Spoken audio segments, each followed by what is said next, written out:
كاب استوديو زينا يرتفع عزو سلامتنا تقبلوا فنونا مكتال تركوب زغبركم تعزبتنا كمي تمسيوم نلومي سنبت شومنتنا حسا ساعة شعات مشسر أهلو زينا من سنادو كغربالكم تدالي اللغو كسافة صامم صام تصنح زينا زغربني ميكايل حرقو فلما قم بكالنت وتاتو فيلم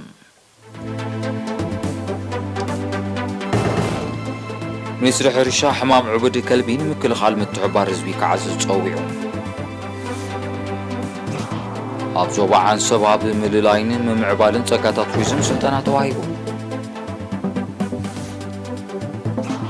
حارس توتنو زوبا غردتو توتنو تتاونتو زغابتو ميلاتات محارس كغطولو مزغاغر غريبو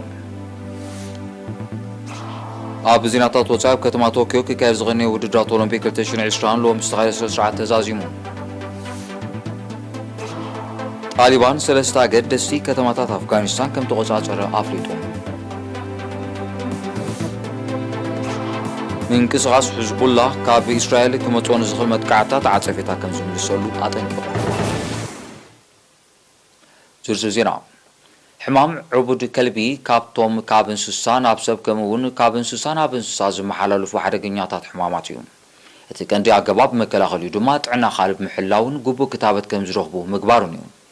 نزدو ما من سرح الشعب كل حتى يبو يسرح له كاب زباور كبات نايتي منستري زوج حنات حشتولو عزي برهانك دور بيع منيستر حرشا سقعت حمام عبر كلبن نمكل خالن ناتي حمام نمدفان زكايت سعر نخعوت اب كتماتاتن قطراتن اخالب زوننو زيغاتات بسرع كختبوام تطويعون حمام عبر كلبي حدا كابتوم كاب انسسا نابسب كمون كاب انسسا ناب انسسا زم حلالفو حدقنياتات حمامات كوينو اب تنزيتو اطاطرو حاجرات عمتاوي هيوت استاسو ساشي حسابات كم زغزف ام منيستر حرشا حلافيت احادو تعنا انسسا ويزورو مرهاوي تسفاي حبيرا تكندي تتقعن أما حلالفنا يزحمام كلبيو بقو أزيو تقع كمون أب متحللفنا يزحمام كأني عبت رايت أوت تأجواب متحللف كأني بمنكستيو إز بحمام عبر كلب استلخف انسسا أبتناتو لزاي استبازح رابيس فيروس اللو إذا خلب زين سوات مسنخ سخانتي رابيس فيروس نبتسب يوم حلالفو الترابيس فيروس كاني بتمتنتات جيرونا حنقولي أتومو نستفلالي سعمينات كا يتقع مالتيو حقوق جزينا حمام عبر كلبها كاب 10 معلتات كسب 9 معلتات ويل ما سلسة ورحي يوسد إذا خاني أفتي بوتانا يتمنكستي يمركوس مالتيو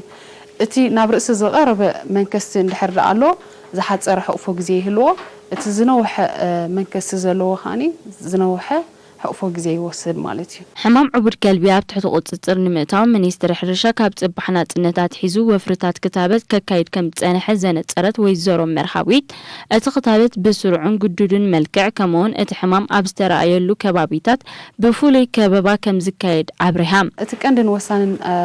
اجباب مكلاخلنا حمام عبر كلبي كتابتيو كتابت كاني ببزح منقدتات يكايد مالتي حدا ب قدود كتابت كمون أكابيب كتابت مالتي تقدود كتابت زبهال عمتاوي كتسألن زكاير مالتي أكابيب كزبهال جن أب حدا وتا الزحمام مزن استرعي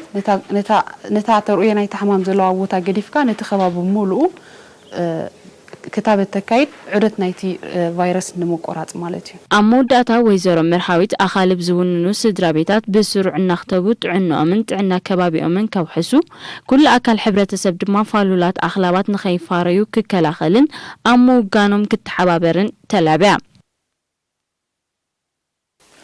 أبي زوبا عن سباب مللايت أقاتا ترويزمن ممعبالوم كوسورو زقبوم سقومتاتن زيتو كوري سلطانات وايبو أبتي بعمشنا حسا أبي كتما كرنس تخير السلطنة بدرجة هاجرن زوبان زلو تسقطات فتراوي هابتي سنة انتاو آسرات سناي امنت بوتاتات بزعنت بالن ياتان سنة هيوتاو بزعنت كمون وحو السلام تصدتان كم زد غالل كقلتسن كله أبتي صلات زد توافرو كلهم وغنات بقبو كسر حلومة حساس بغريبهم وانا دايركتور كفلي توريزم زوبا عن سباتو سالم علي سالم ما بزسمعو قال اتي زوبا بترجماو ጸጋታት ሀብታም ከም ዝኾነ ብምጥቃስ እቲ ስልጠና ነቲ ዘይተመዝመዘ ጸጋታት ብግቡ ኣብ ምልላይን ረብሓ ህዝብን ሃገርን ከም ዝውዕል ኣብ ምግባርን ኣበርክቶ ከም ዝህልዎ ጽኑዕ እምነቱ ገሊጾም ብዘይካዚና ኣገባብ ኣዋህባ ፍቃድ ስራሕ ኣገልግሎት ቱሪዝምን ክማሉ ዘለዎም ቅጥዕታትን ኣገባባትን ሜላታትን ምክታልን ምቁፃርን ስራሕ ዝረአ ጉድለትን ሳዕቤናቱን ከምኡውን ምስ መሻርክቲ ኣካላት ዝህሉ ናይ ስራሕ ውህደት ዝምልከት ኣስተምህሮ ተዋሂቡ ኣብ መዛዘምቲ ስልጠና ማሕዳር ዞባ አንሰባ ኣምባሳደር ዓብደላ ሙሳ ቱሪዝም ካብ ዓበይትን ኣገደስትን ጽላታት ምዃኑ ብምጥቃስ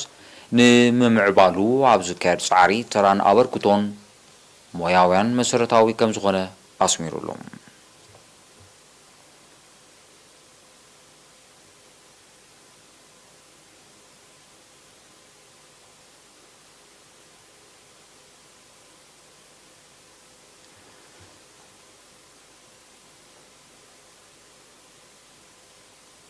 ሓረስቶት ንዞባ ኣቁርደት ብሚኒስትሪ ሕርሻ ዝወሃቡ እቶትን እቶታውነትን ዘኻዕብቱ ሜላታት ማሕረስ ክኽተሉ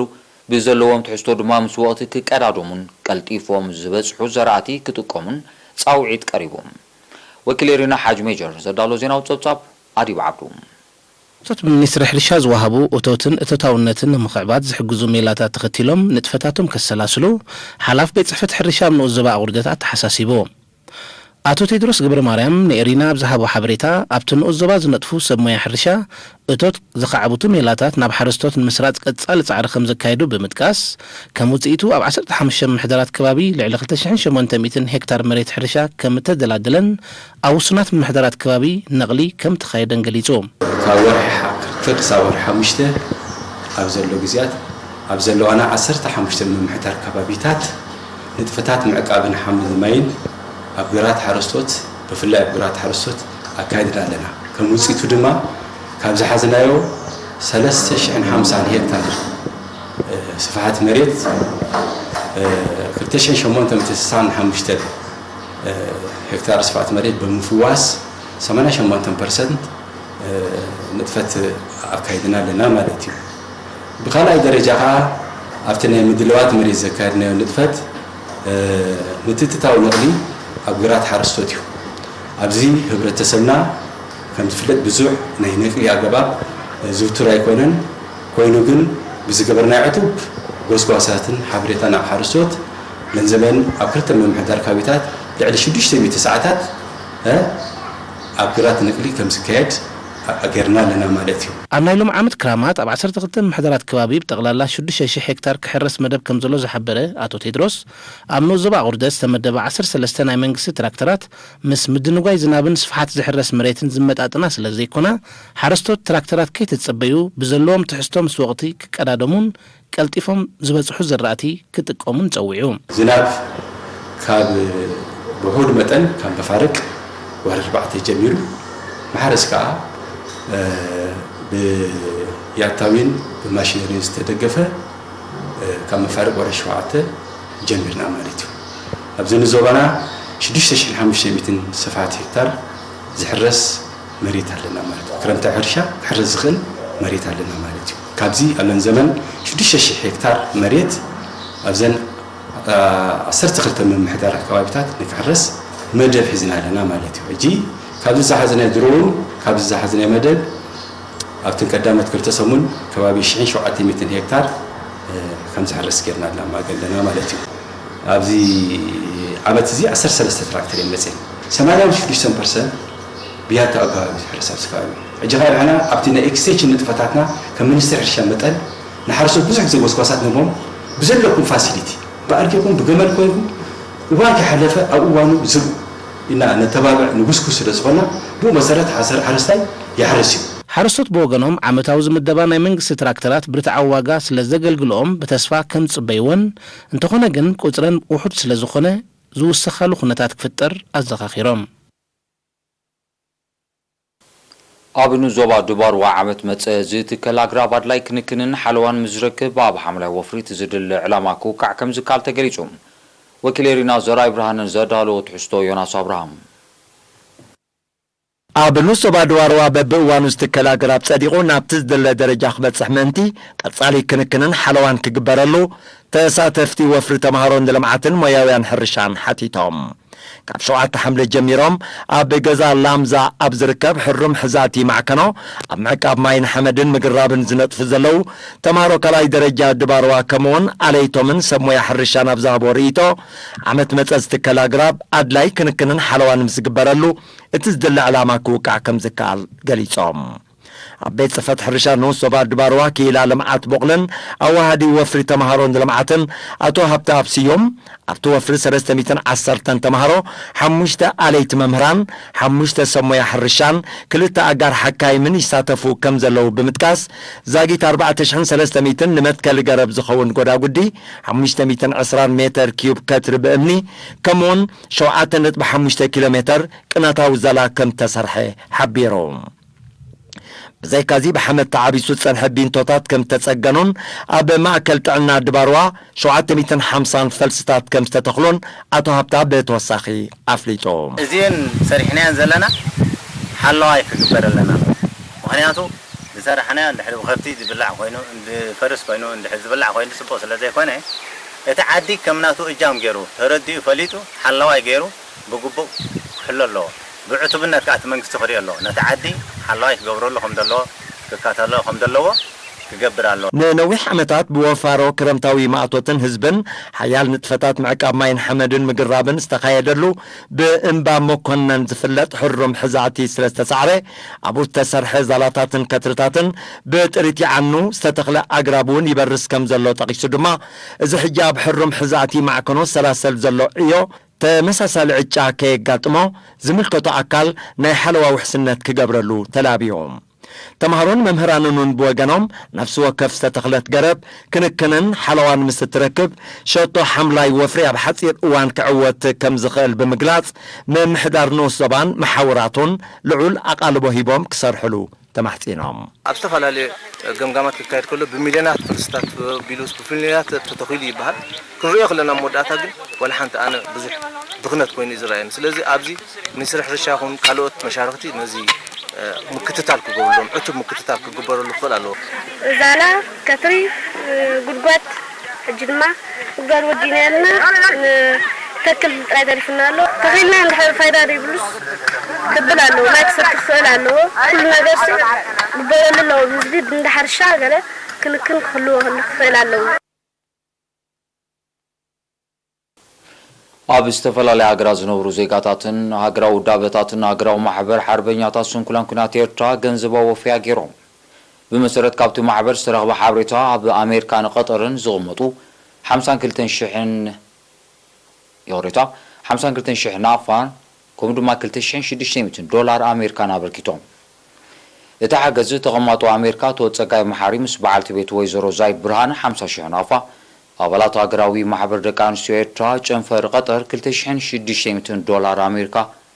ወይዘሮ ሓሊማ ኢብራሂም ካብ ሀገራዊ ማህበር ደቂ አንስትዮ ኤርትራ ጨንፈር ቀጠር ድማ 2000 ናፋ ዘበርከትዎ እዩ ክቡራት ተዓዘብቲ ድሕሪ ዛ ሓፃር መሰጋገሪና ሃገራዊ ዜናታት ሒዘ ክመለሰኩም ንምክታልኩም ክትቅፅሉ ደጊመ ብኽብሪ ዕድም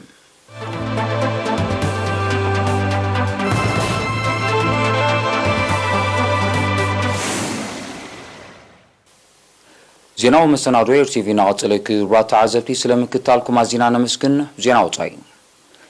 ብሰንኪ ለበዳ ኮቪድ-19 በዓመት ድሕር ምንውሑ ካብ 23 ሐምለ ኣብ ጃፓናዊት ከተማ ቶኪዮ ክካየድ ዝቐነ ውድድራት ኦሎምፒክ 2020 ሎሚ 8 ነሓሰ ዝተኻየደ ስነ ስርዓት ተዛዚሙ ኣብዚ 10305 ኣትሌታት ኣብ 33 ዓይነታት ስፖርት ዝተሳተፉሉ ኦሎምፒክ አሜሪካ 39 ወርቂ ብዝርከቦም 113 ሜዳልያታት ቀዳሚቲ ቻይና ብ88 ሜዳልያታት ካልእቲ እንጋዲት ሃገር ጃፓን ድማ ብ58 ሜዳልያታት ሳልሰይቲ ኮይነን ውድድረን ዛዚመን ካብ አፍሪካ ኬንያ ብ10 ሜዳልያታት ኡጋንዳ ብ4 ሜዳልያታት ሪፐብሊክ ደቡብ አፍሪካ ብ3 ሜዳልያታት ካብ ቀዳማይ ክሳብ ሳልሳይ ደረጃ ሒዘን ውድድራት ኦሎምፒክ 2024 ኣብ ፓሪስ ፍራንሳ ክካየድ ስለዝኾነ ኣብቲ ናይ ምዕፃዊ ስነ ስርዓት ባንዴራ ናይቲ ውድድራት ንከንቲባ ከተማ ፓሪስ ተረኪባ ኤርትራ ብኦሎምፒክ ቶኪዮ 2020 ኣብ ውድድራት አትሌቲክስ ቅድም ብሽክለታን ምሕንባስን ብ8 ደቂ ተባዕትዮን 5 ደቂ ኣንስትዮን ብድምር 13 ስፖርተኛታት ከም ዝተሳተፈት ይፍለጥ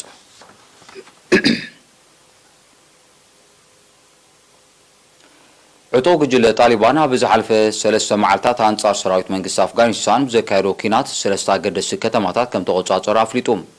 ብ5-6 ነሓሰን ከተማታት ኒምሩዝን ጃውዝዳንን ዝተቆጻጸረ ጣሊባን ትማል 7 ነሓሰ ድማ ስትራቴጂካዊት ከተማ ቆንዱዝ ከም ዝሓዘ ሓቢሩ ይኹን እምበር መንግስቲ ኣፍጋኒስታን ነቲ ከተማ ቆንዱዝ ኣብ ትሕቲ ቁጽጽር ጣሊባን ከም ዝኣተወ ዝገልጽ ሓበሬታ ነጺጉ ኣሎ በቲ ኣብታ ከተማ ዝተኻየደ ውግእ 10 ሰባት ከም ተቐትሉን ኣብ ትሕቲ ቅርጺ ከቢድ ዕንወት ከም ዝወረደን ናይ ቀረባ ተዓዘብቲ ሓቢሮም ሰራዊት ኣፍጋኒስታን ብዘካየዶ መጥቃዕቲ ኣየር ልዕሊ 50 ኣባላት ናይቲ ዕጡቕ ግጅለ ከም ዘቐተለ እኳ እንተገለጸ ብወገን ጣሊባን ዝተረኸበ ሓበሬታ ግን ዛጊድ የለን እዚ ከምዚ ኢሉ እንከሎ ኣብ ኣውራጃታት ኻንዳሃርን ሄልማንድን ከቢድ ውግእ ይካየድ ከም ዘሎ ማዕከናት ዜና የቃልሕ ኣለዋ ኣብ መንጎ ሰራዊት ኣፍጋኒስታንን ጣሊባንን ዝካየድ ዘሎ ውግእ ልዕሊ 20 ዓመታት ንዝቕፀረ ቅሉላውቲ ሃገር ካልእ ኣንፈታት ሒዝዎ ከም ዘሎ ወተሃደራውያን ተንተንቲ ይጠቕሱ ድሕሪ ምስዓብ ግዳማዊ ሰራዊት ኩነታት ኣፍጋኒስታን ክመሓየሽ ከም ዝኽእል ግምታት ጸኒሑ እዚ ሓድሽ ወተሃደራዊ ምዕባለታት ሓድጊ ናይቲ ካብ 2001 ኣብታ ሃገር ክካየድ ዝጸንሐ ግዳማዊ ወተሃደራዊ ምትእትታው ምዃኑ እዩ ዝግለጽ ምንቅስቓስ ሕዝቡላህ ናይ ሊባኖስ ካብ እስራኤል ክመጽኦን ዝኽእል መጥቃዕታት ዓጸፌታ ከም ዝመልሰሉ ትማል 7 ነሓሰ ኣጠንቂቖም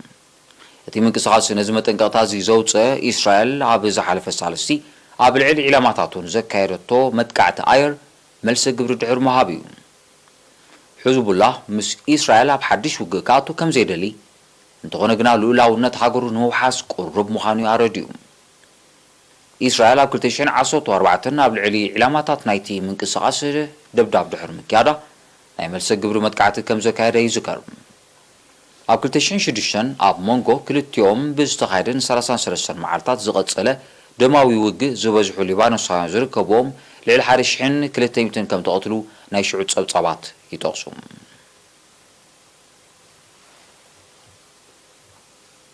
ክቡራት ተዓዘብቲ ነሰዓት ዝተዳለወ ዜናዊ መሰናድኦ ንምዛም ኣርስ ዜና ክደግመልኩም ሚኒስትሪ ሕርሻ ሕማም ዕቡድ ከልቢ ንምክልኻል ምትሕብባር ህዝቢ ክዓዝዝ ፀዊዑ ኣብ ዞባ ዓንሰባ ብምልላይን ምምዕባልን ጸጋታት ቱሪዝምን ስልጠና ተዋሂቡ ሓረስቶት ንዞባ ጉርደት እቶትን እቶታውነትን ዘኻዕቱ ሜላታት ማሕረስ ክኽተሉ መዘኻኽሪ ቀሪቡ ኣብ ዜና ወጻኢ ኣብ ከተማ ቶኪዮ ክካየድ ዝቐነየ ውድድራት ኦሎምፒክ 2020 ሎሚ ብዝተኻየደ ስነ-ስርዓት ተዛዚሙ ጣሊባን 3 ኣገደስቲ ከተማታት ኣፍጋኒስታን ከም ተቆጻጸረ ኣፍሊጡ ምንቅስቓስ ሕዝቡላህ ካብ እስራኤል ክመጽኦን ዝኽእል መጥቃዕታት ዓጸፌታ ከም ዝምልሰሉ ኣጠንቂቑ ክቡራት ተዓዘብቲ ነዚ ሰዓት ዝተዳለወ ዜናዊ መሰናዶ ኣብዚ ይፍጸም ስለምክትታልኩም ኣዝየ መስክር ምስ ተረፉ መረባት ኤርቲቪ ሓድጉኩም ብወገነይ ግን ሰላም